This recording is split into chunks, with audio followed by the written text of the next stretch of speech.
Nelson Baldeón, consultor en geopolítica energética, es nuestro convidado hoy en Un Café con JJ, a quien le damos la cordial bienvenida. Son las 7 de la mañana con 3 minutos. ¿Sí me está escuchando, señor Baldeón? Sí, Jimmy, muchísimas gracias por la gentil invitación. Cómo no. A ver, se ha abierto un debate respecto de qué hacer con el petróleo.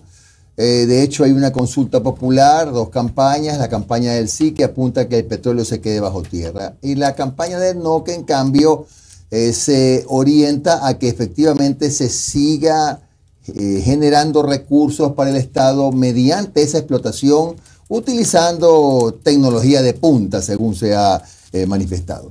¿Qué opina un consultor en geopolítica energética de este tema?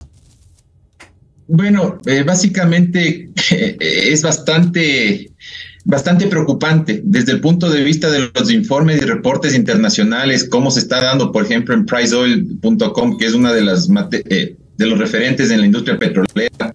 Cuando te dicen que van a bajar una producción casi de 55,000 barriles diarios, es preocupante.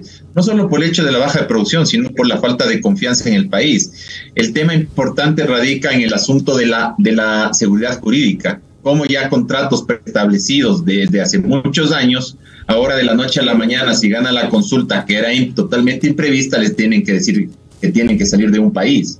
Eso en el corto, mediano, largo plazo se va a transformar en demandas internacionales que luego el país tendrá que terminar pagando. Eso yo creo que desde el punto de vista internacional, desde la geopolítica, y a pesar que Ecuador es un mínimo productor, es un mensaje extremadamente fuerte. Entonces ese aislamiento donde las empresas multinacionales no ven con buenos ojos entrar a hacer inversión en el país, pues ya es el primer efecto colateral que tiene.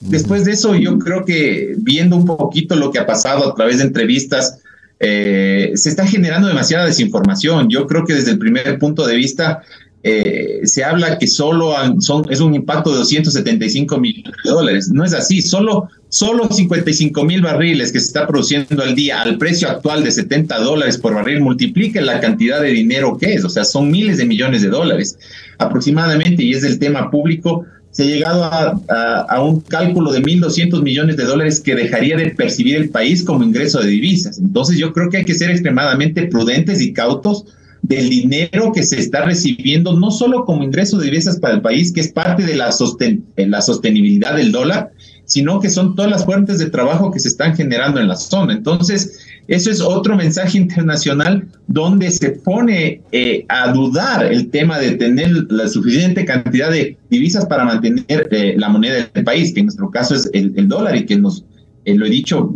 en varias ocasiones y en foros internacionales, es parte de la estabilidad del país. Entonces, creo que esos son dos puntos bastante importantes que tenemos que topar, ya que no son exageraciones. El mercado es tal y como es, oferta y demanda, y en base a la reserva que nosotros tenemos de petróleo es que se mantiene la dolarización. El mundo está siendo afectado gravemente por este tema del cambio climático, incluso el comportamiento del fenómeno El Niño, que ahora es diferente, etcétera, etcétera. Y por supuesto que los defensores de la opción sí sostienen que en el oriente se causaría un enorme daño a un entorno natural maravilloso que es el Yasuní.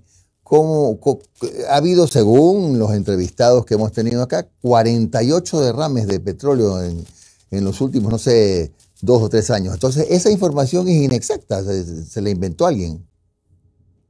A ver, el ministerio ha sido muy transparente y ha dicho de los derrames, pero son pequeños. En Quito y en Guayaquil se derrama mucho más aceite quemado cuando se lava o se cambia el aceite que todos los derrames en esa zona. Es más, los estudios bióticos que existen en la zona de impacto, se ha aumentado la cantidad de delfines, de flora que existe. Además, recordemos que el ITT ya no es explotado de la noche a la mañana, ya viene 30 años de operación.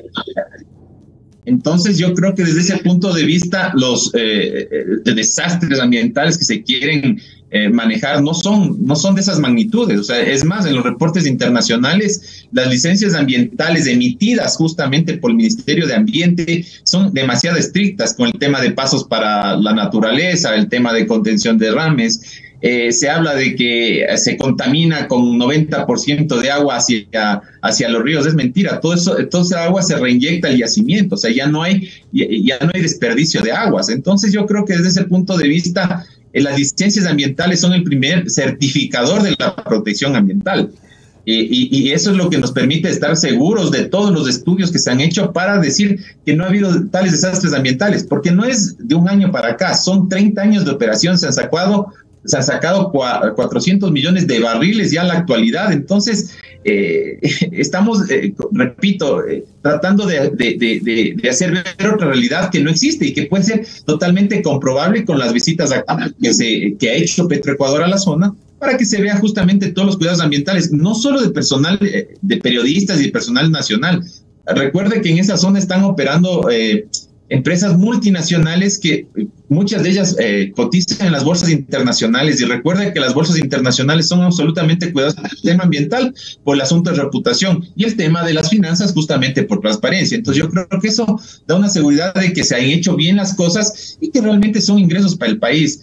El momento que vive el Ecuador es tener las divisas necesarias para tener los ingresos y los trabajos en esa zona. Se están afectando casi 1,000 trabajos directos en la zona, más todo lo que implica todos los servicios alternos.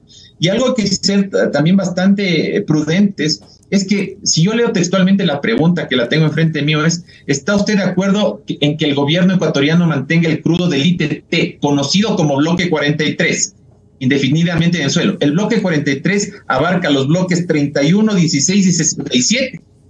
No se está tomando en cuenta que esta pregunta, que no está bien hecha, está afectando otros campos, y no solo es esa producción.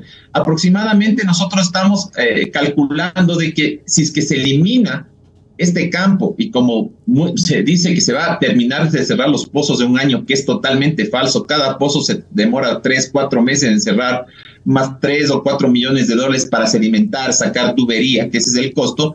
Básicamente estamos hablando que mínimo en 5 años estaríamos cerrando un campo que nunca hemos experimentado en el país, sacar tanta infraestructura. Ya, señor Valdeón, una cosa rápida, señor Valdeón, dígame una cosa, ¿y eso no es verdad, que ese petróleo que se extrae del Yasuní parece brea y es muy costoso procesarlo? Es mentira. Los costos de producción están entre los 14 y 20 dólares. ¿Por qué? Todo ahí, los APIs, es correcto el tema del tipo de API que tiene cada petróleo, pero todo petróleo sirve. Si usted le pone nafta o le craquea, el petróleo sirve hasta para hacer lo que nosotros usamos para las carreteras, que se llama el asfalto. Entonces, en petroquímica nada se desperdicia. El petróleo es como el avestruz, todo sirve y todo ayuda a la humanidad. Por ejemplo, el desarrollo de medicina, del tema de plásticos para conservar el alimento, el mismo hecho de las comunicaciones. Todos los teléfonos celulares tienen un componente petrolero. Entonces yo creo que la coherencia viene desde la oferta y demanda. Si quiero mantener el mundo totalmente sano, porque toda actividad, absolutamente toda actividad, hasta respirar, tiene un impacto ambiental. Entonces yo creo que desde ese punto de vista hay que ser coherentes. Lo que está haciendo la industria energética, porque ya no solo es petrolera, ahora todas las grandes petroleras han migrado a energéticas, porque ahora hacen litio, hacen hidrógeno, hacen extracción de geotermia, pues básicamente están apalancando y tratando de mitigar ese riesgo del CO2 hacia afuera a través de la descarbonización. Yo quisiera ver más propuestas para ver cómo se va a generar un cambio de matriz tecnológica, porque todo es que está mal, el ingreso es mínimo, pero no hay soluciones realmente pragmáticas para la cantidad. Recuerde que la población ecuatoriana está pasando los 18 millones de habitantes y llegaremos algún día a 20. Las necesidades son mayores. Si no tenemos mayor cantidad de ingresos, simplemente tendremos los problemas que se agravan de los que estamos viendo actualmente. Recordemos, y un dato que le iba a dar, mi estimado Jimmy, el tema de la caída de producción petrolera ha sido evidente. Llegamos a un pico de 545,000 barriles hace unos aproximadamente 6, 7, 8 años. Fue un pico máximo que tuvimos. Durante todo este tiempo hemos venido creciendo a casi 475,000 barriles. Si se repite, estamos hablando casi de bajar la producción nacional petrolera a 320,000 barriles, ¿sí? Y eso en proyección al 2024. ¿Cómo vamos a comenzar todos esos ingresos?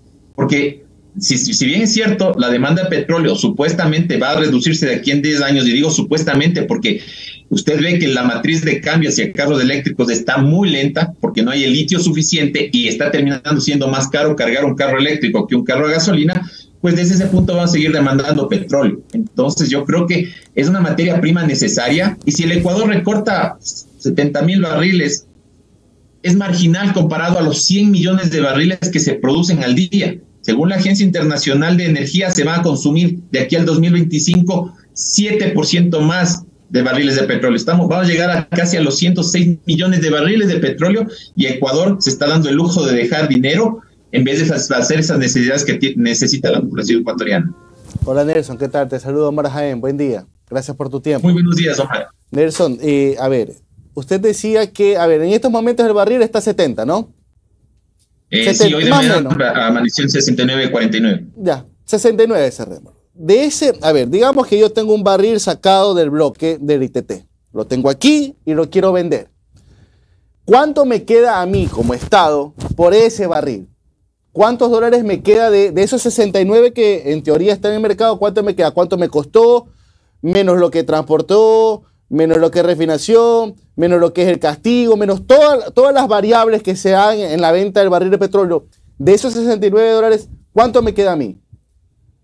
Con todos los costos puestos en puerto, está en 30 dólares. Si el barril bajara a menos de 30 dólares, estaríamos a pérdida. Pero mientras esté arriba, con castigo y todo, estamos ganando 30 dólares por barril. O sea, la matemática es simple, no es complejo. ¿Qué nomás se le resta? ¿Puedes desglosarme, de esos 69 dólares, desglosarme qué es lo que se le va restando a un barril de petróleo ecuatoriano? Bueno, de los 69 dólares que tenemos el castigo, está aproximadamente en 8 dólares. Ya te quedan 60. El costo de producción que tiene el ITT, más transporte, más todo lo que tú me estabas comentando, aproximadamente llega a los 28 dólares. La diferencia es entre 60 y 28. Ya. Y el resto. O sea, y los números no los digo yo, son públicos. De esos 30, ¿cuánto se queda el Estado y cuánto se quedan las compañías que están trabajando en el territorio? No, es que en el costo de producción está incluido todo eso. Ya, está incluido eso. Claro, el costo de producción, por eso te digo, o sea, decir que el costo de producción en el ITT cero es imposible, ni en Arabia Saudita. El costo de producción en Arabia Saudita, que no tiene tanto transporte, que solo hay que meter un tubo dentro de la arena, estás hablando de 9 dólares. Pero en el Ecuador es mucho en términos de costo.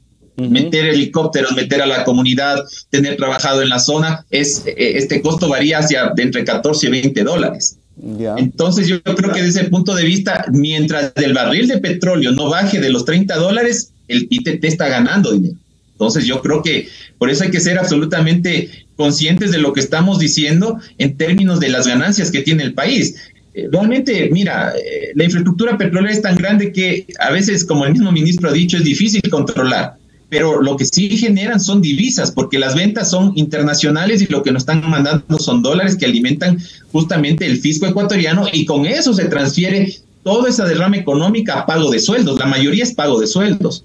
Recuerda que Petroecuador no maneja ese dinero, ellos se encargan de la producción, la venta, pero toda la gestión del dinero, de los ingresos, está generado por el Ministerio de Finanzas, que distribuye. Si uno recorta la producción petrolera, inmediatamente comienzan a crecer incluso los mismos ingresos para el GAP. Por eso muchas veces yo creo que los políticos deberían estar mucho más presentes en el tema petrolero, porque esta cadena de costos solo la conocen muchas veces los que estamos en el medio y que realmente son los que manejan y mueven el país. Entonces yo creo que si hay los números necesarios y son públicos, repito, son públicos para decir que el ITT sí está produciendo ese dinero que nos genera. Y repito, no solo es el ITT, yo quiero poner constancia de que el ITT son el bloque 43, el 31, el 16 y el 17.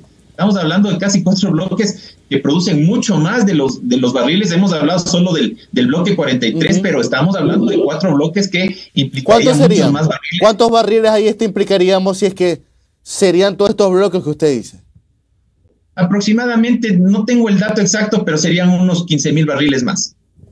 Pero repito, la pregunta puntual hay que analizarle. Dice el bloque 43, pero dice conocido como bloque 43. El bloque, toda esa zona son todos estos barriles. Y no lo digo yo, hemos hablado con abogados y ellos nos están viendo cuál es el impacto general. Por eso es la preocupación general que se han venido dando.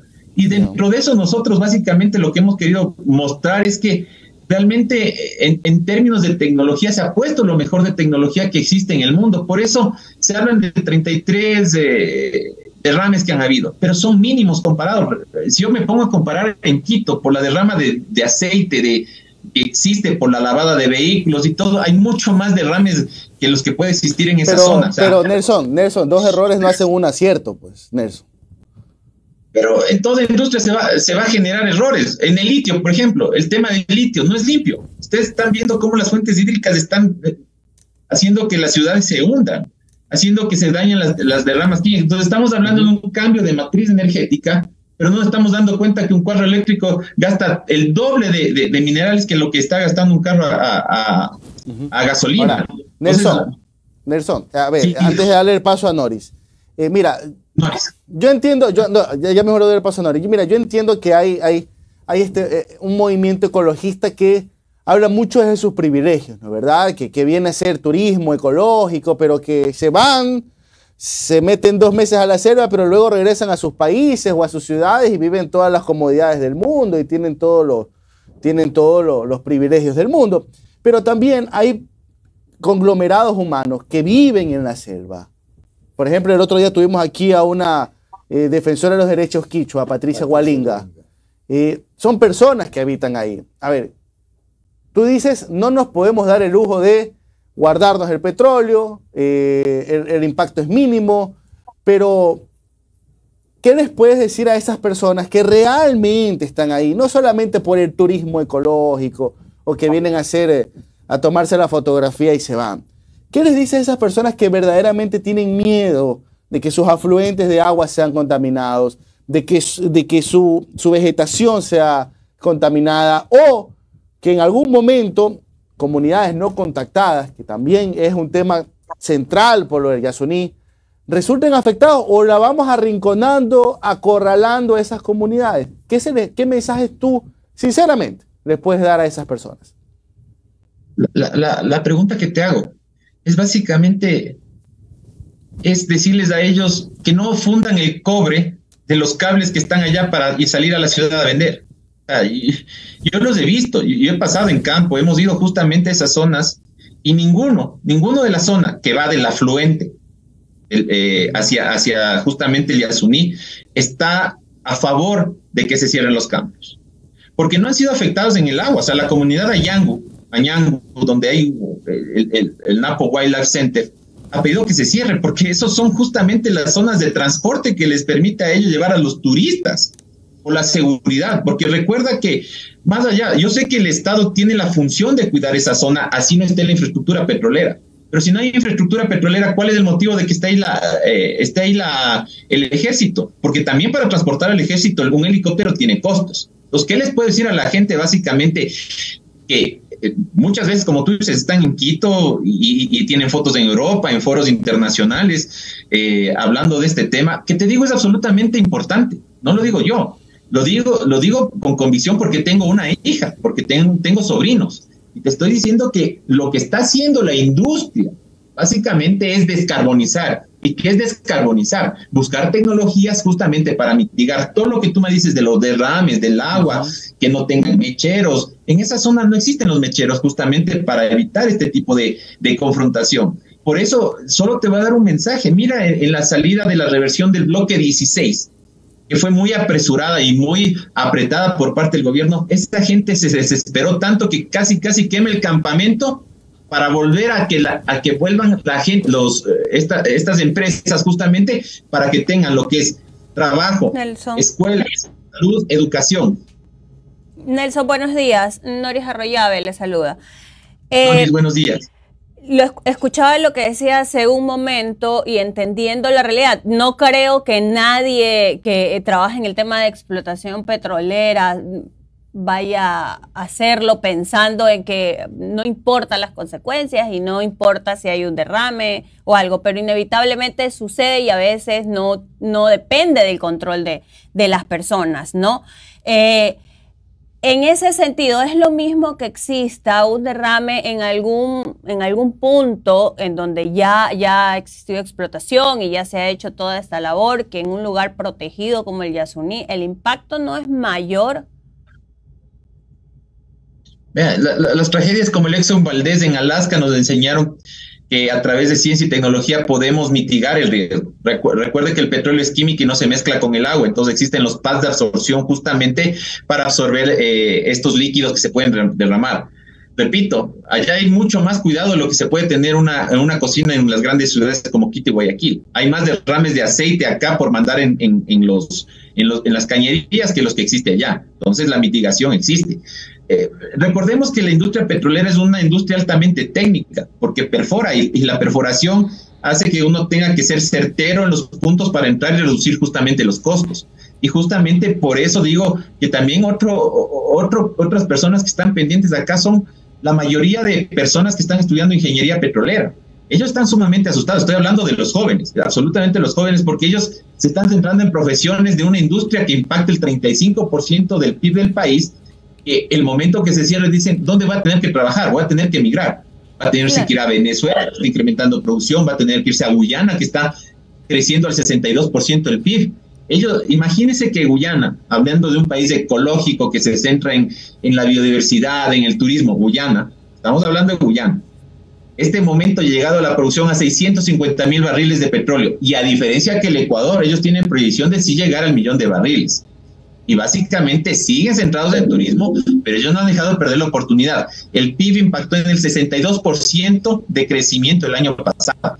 Esa es la magnitud del petróleo.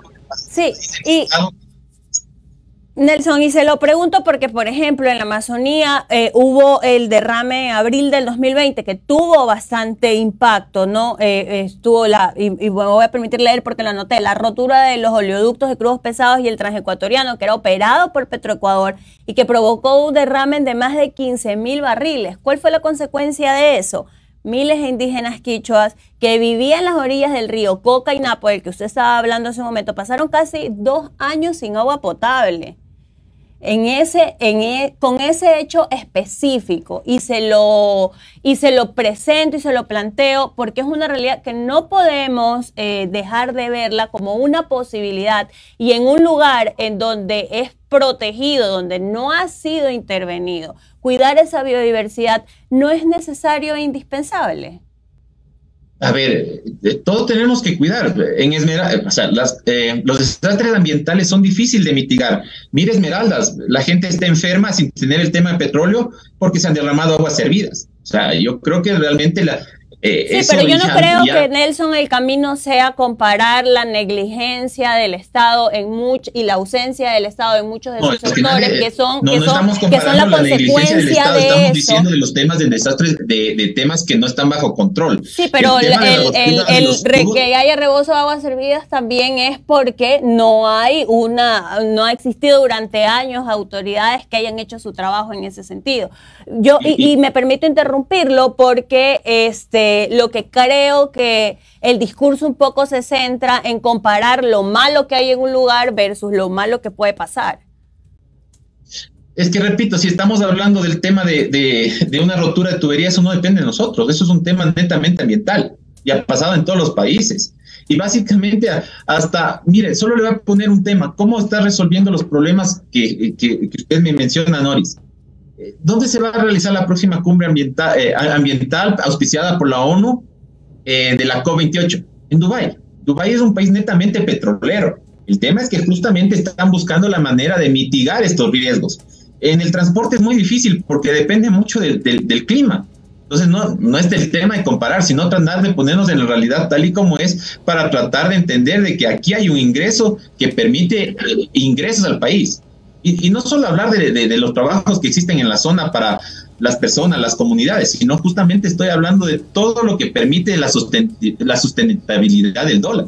Si tuviera una solución que me permite inyectar 1.200 millones de dólares, y eso hablando ahorita del bloque 43, justamente sería muy viable para tener los ingresos necesarios. Justamente ayer estuve en una conferencia de inversionistas en Nueva York y ellos realmente ven preocupante la reducción tan drástica de ingresos, porque recordemos que todos los préstamos de FMI, toda esta cantidad de dinero que ingresa, así sea en préstamos, está basada en algo que nosotros tenemos de colateral, que se llama reservas petroleras, que incluso hemos dejado de explorar, porque si hablamos del bloque 43, es uno de los más jóvenes que tenemos. Los otros bloques son campos maduros, que significa que ya están viejos y que en algún momento dado van a terminar de su vida útil. Por eso nosotros necesitamos buscar nuevos campos para poder tener esta cantidad de ingresos que nos permite justamente incluso sostener la operación petrolera. Nelson, si es que deja... Sí. Se nos acabó el tiempo. Que quiero disculparme con usted, Nelson. No. Son las 7:29, ha tenido bastante tiempo para expresarse. Agradecido. Muchas gracias a Nelson Baldeón, él es consultor en geopolítica energética, que ha dado su punto de vista respecto del tema de la consulta popular por el Yasuní. Gracias, Nelson, un abrazo grande. Y hasta luego, gracias a todos.